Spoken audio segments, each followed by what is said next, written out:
So now we're in chapter 4 where we focus on the closing process. So the closing process, well, before I get into the closing process, let's talk about the adjusted trial balance first. So the adjusted trial balance that was prepared in a previous video, so in chapter 3, it displays all of the transactions that occurred in the month of January. So everything is accounted for in its adjusted trial balance. So from this adjusted trial balance that you see here, now the company can go ahead and prepare the financial statements, the income statement, the balance sheet, statement of owner's equity, and a statement of cash flows from these numbers here that you see in the adjusted trial balance. So once that's prepared and everything is good to go, now the company is going to have to prepare for closing out some specific accounts. I want to say closing them out for the month of January and resetting those accounts to zero in the month of February or in the subsequent period. Okay, so that's what the closing process is about. So I scroll over here and write a couple of things about the closing process, what it entails. Okay, so the closing process, first, you pretty much are reset temporary accounts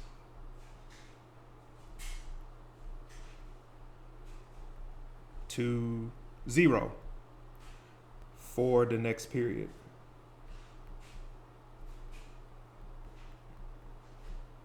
Okay, so what are temporary accounts though?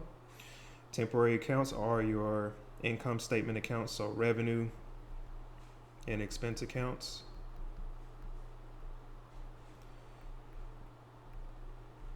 And then you have your withdrawal account.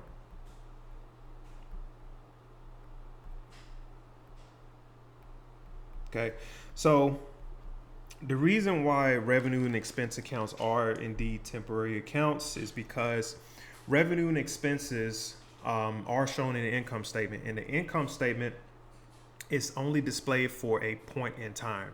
So it pretty much evaluates a company's performance on a period by period basis or on a monthly basis. So this means that once the month of January is completed, then in the following period, the revenue and expense accounts needs to be reset to zero so that you can properly account for all of the transactions, revenue and expenses that occurred in the month of February or in the next period. Okay. Now the withdrawal account, the reason why that's temporary is because the withdrawal account is it pretty much offsets the capital account. So any money that was taken out from the owner or anything that affects the withdrawal account is going to reduce the capital account. So that's also temporary account because that needs to be reset to zero. And the capital account needs to properly reflect what was taken out of the withdrawal account. Okay. Now, the second thing here, I just brought it up, the capital account, is that these two balances here, whatever's in the revenue accounts, expense accounts, withdrawal accounts, they all get transferred. Okay. Transferred and put on here balances so that way you know what I am talking about. The balances get transferred to the capital account. Okay. Very important here. Capital account. The capital account is a permanent account.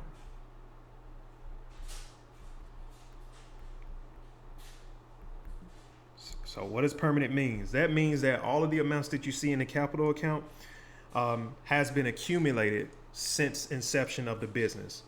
So it's not just one period of amounts in the capital account. It consists of a multitude of periods, and that's why it's a permanent account, because it doesn't go anywhere. It doesn't reset to zero.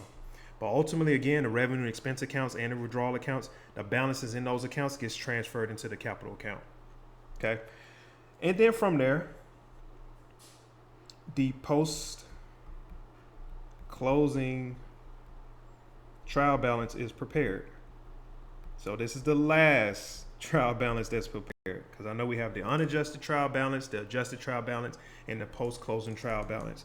So once the post-closing trial balance is prepared, we really are good to go to start the recording of transactions in the new period. All right. So let's put these few things here to work. So the first thing we're going to do is reset the temporary accounts to 0 for the next period. So it's a 4-step process here. I'm going to go ahead and put on here 4-step process during the closing process. Okay. The first thing is to, let's see, close the revenue accounts. Okay, when you're closing out the revenue accounts, you are resetting the accounts to 0 for the new period. All right.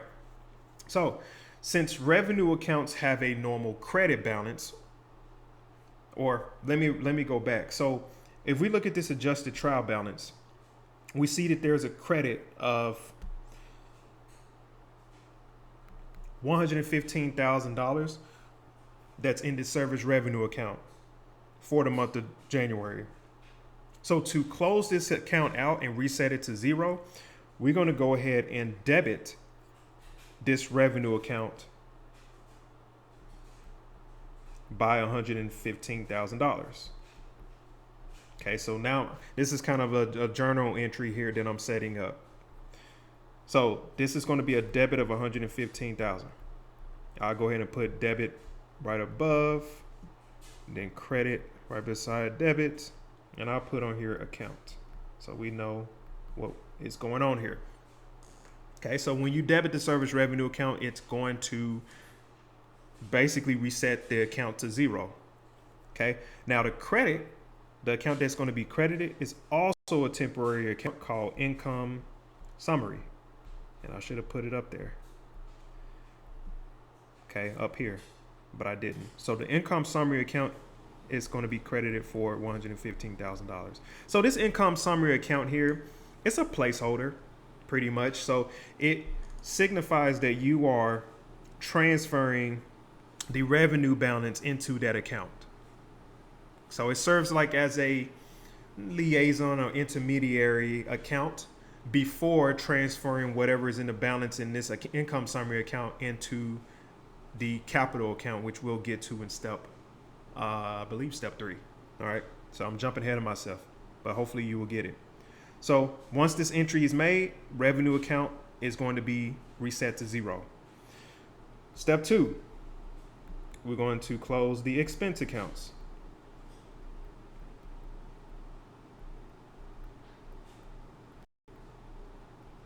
Okay, so if we go here to the adjusted trial balance, we see that we have 1, 2, 3, 4 expense accounts, and they all have a debit balance. So to close out this debit or all of the expense accounts, we're going to have to credit every single one of these expense accounts. So I'm going to do that first. So let's see, salaries. It's going to be credited, salaries expense, for $17,000. Okay, that's going to reset that account to 0. Utilities expense. Oh, misspell that. Utilities expense. And it's going to be credited for $300. Rent expense is going to be credited for $1,000. And then office supplies expense is going to be credited for $300.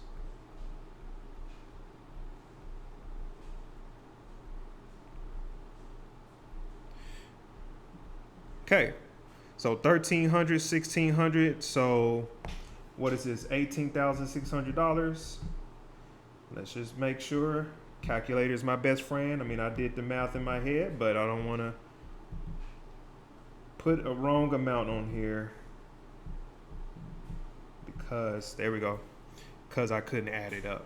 Okay, so the total amount of the expenses is going to be debited, okay, $18,600 to the income summary account.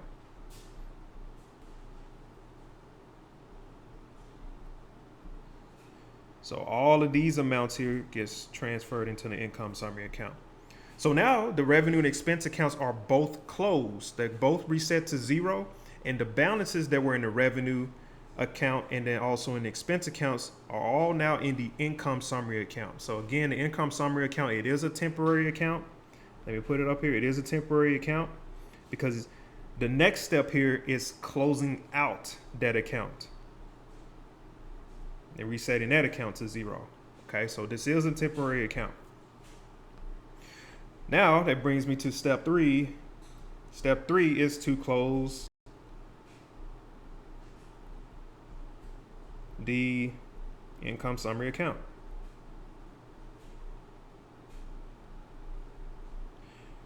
Okay, so another reason why these balances are getting transferred into this income summary account is just another way to do the check the imbalances and making sure that, hey, the total amount of revenue is this amount, the total amount of expenses are this amount, and just an extra confirmation there and verification. That's all. That's what accounting is. Accounting is all about making sure you're double checking, triple checking, quadruple checking the amounts to make sure that you confirm accuracy, and that's it. Okay, so I tell you, as an accountant, I'm kind of like that. I'll say that I'm pretty, like whenever I see some amounts, I have to triple check and even do more than that just to make sure I confirm accuracy.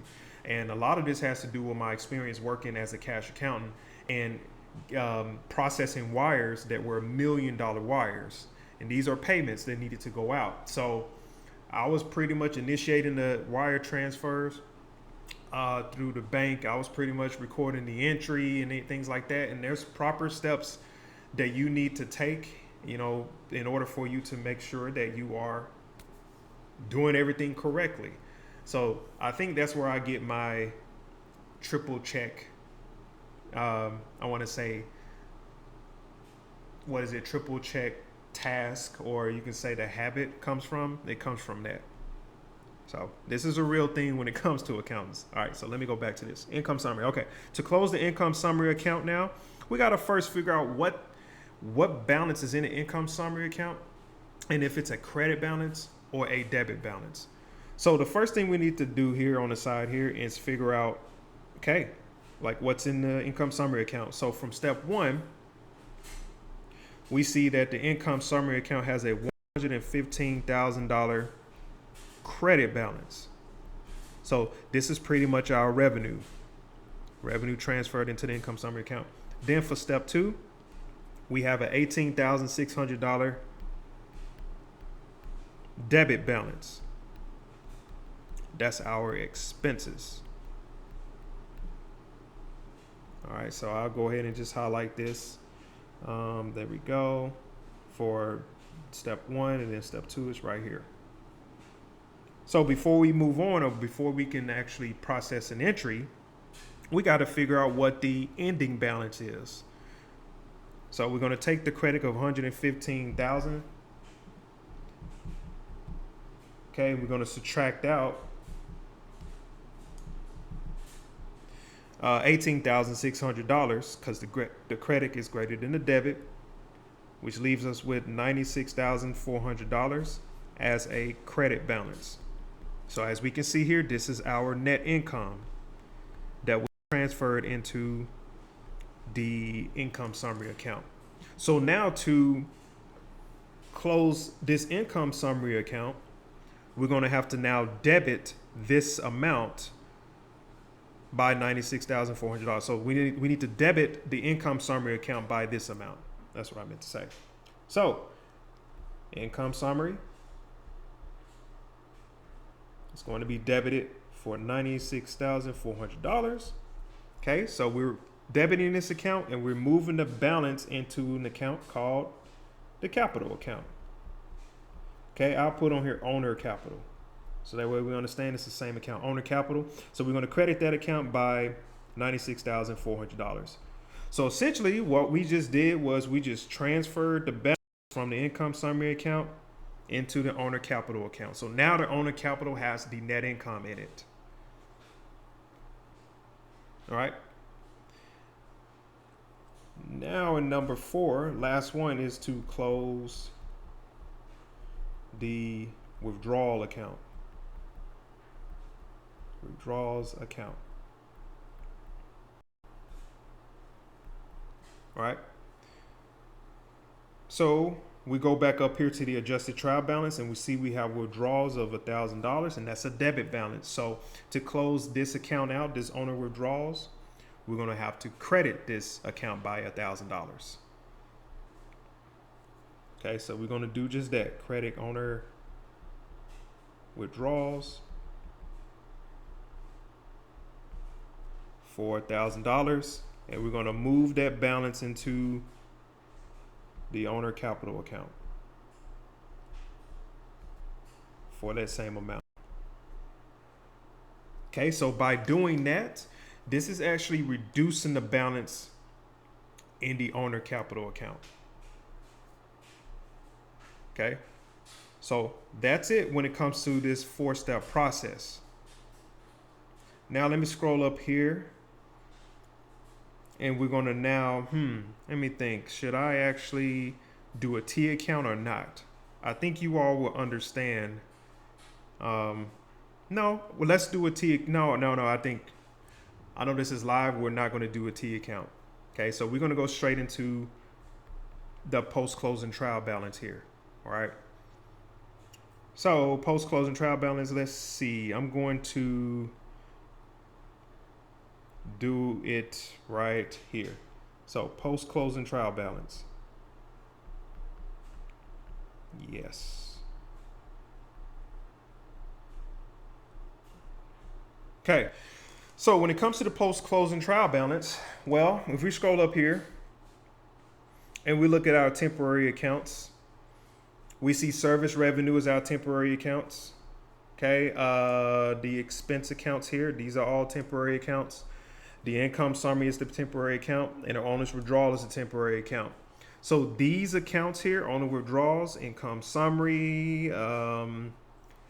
income summary, all the expenses, service revenue, the revenues and income summary.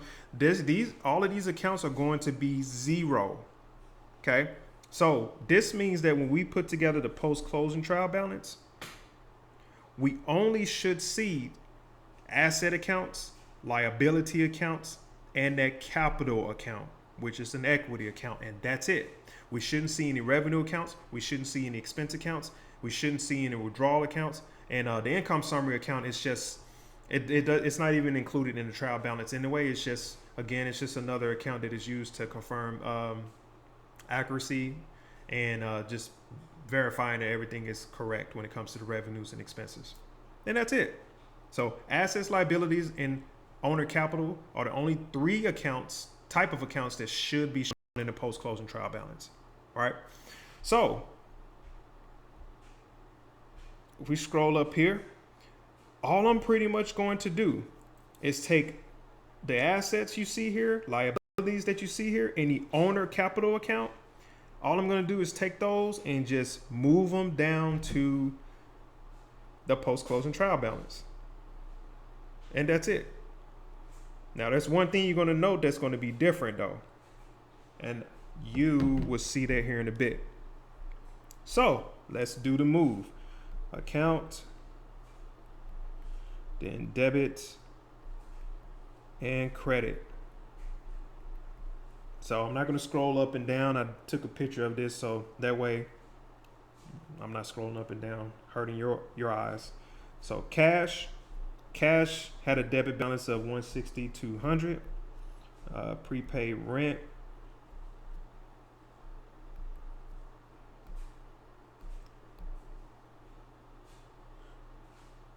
Okay, so this is actually happening live. This actually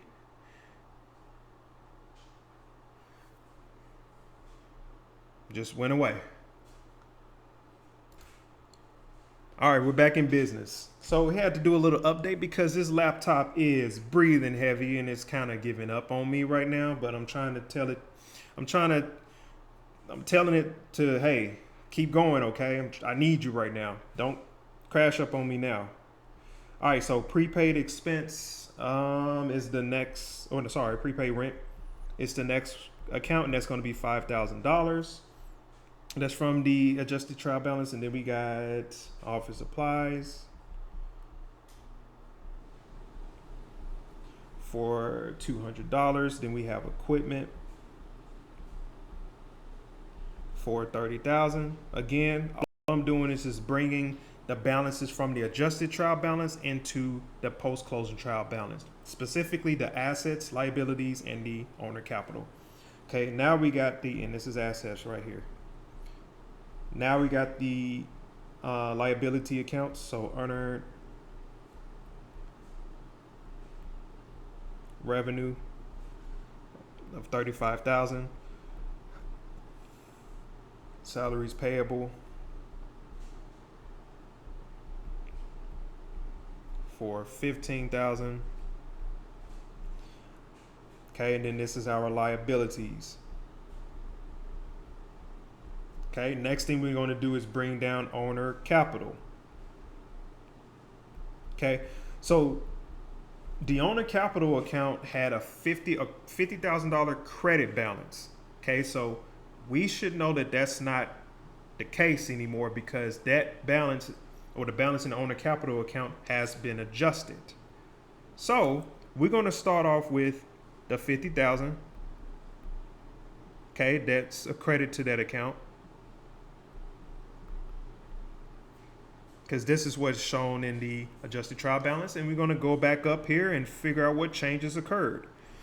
Okay, so step one, the owner capital account wasn't affected. Step two, it wasn't affected yet. Then in step three, it was. So step three, what was in the income summary account transferred into the owner capital account, $96,400, which is our net income. So we're going to add 96,400 as a credit, because that's what credited the account. Okay, step four, owner capital, we see a debit that's in that account for $1,000. That debit is coming from the owner withdrawals, which is reducing the capital account by that amount. So we're going to subtract $1,000, and that's our debit there.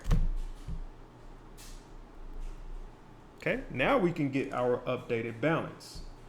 So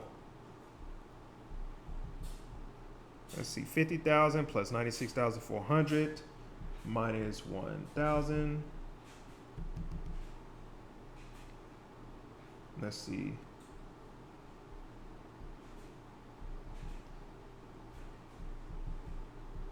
Okay, this should be $145,400. Okay, did I do that right? Let's see. Probably not. I think I did something wrong. Let me just add it up again. Okay, that is right.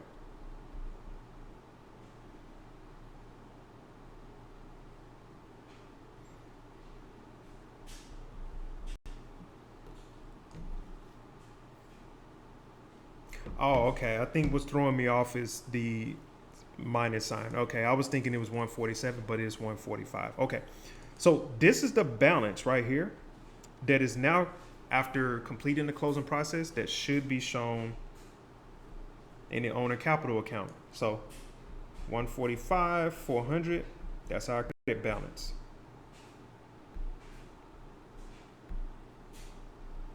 All right. Now, when we go, well, we know with the trial balance, we're supposed to see, hold on, let me put on here equity. We're supposed to have our revenue accounts followed by the equity accounts, and then, the owner withdrawals and, so owner withdrawals and then revenue accounts and then the expense accounts. We're supposed to see that on here. Normally it is, but we reset these accounts to zero. Okay, so step one, we reset the revenue account to zero. So service revenue is zero. Step two, all of the expense accounts were reset to zero, and the balances were transferred into the income summary account. So revenue and expense account balances were transferred into this income summary. Then for step three, we transferred the balances from the income summary account into the owner capital account. And then for step 4, we transfer the balance that was in the owner withdrawal account into the capital account. So owner's withdrawals has a 0 balance now. So we are done. We don't have to include these accounts because they are 0. Revenue and expense and withdrawals, they're 0 now. So the moment of truth here, we got to figure out whether or not our debit and credit columns match. Cross your fingers, should match. So I'm going to start over here with the debit column. When I mean by match, I mean debit column should equal the credit column, the sum of the columns. All right, so 5,000 plus 200 plus 30,000. Okay, the debit column has $195,400. All right, the moment of truth, the credit column should match with the debit column. So 35,000 plus 15,000 plus 145,400. And what do you know? It does match. 195,400. Okay. Once this is prepared, the post-closing trial balance, now the company can confidently say or confidently proceed with recording transactions in their books for the new period.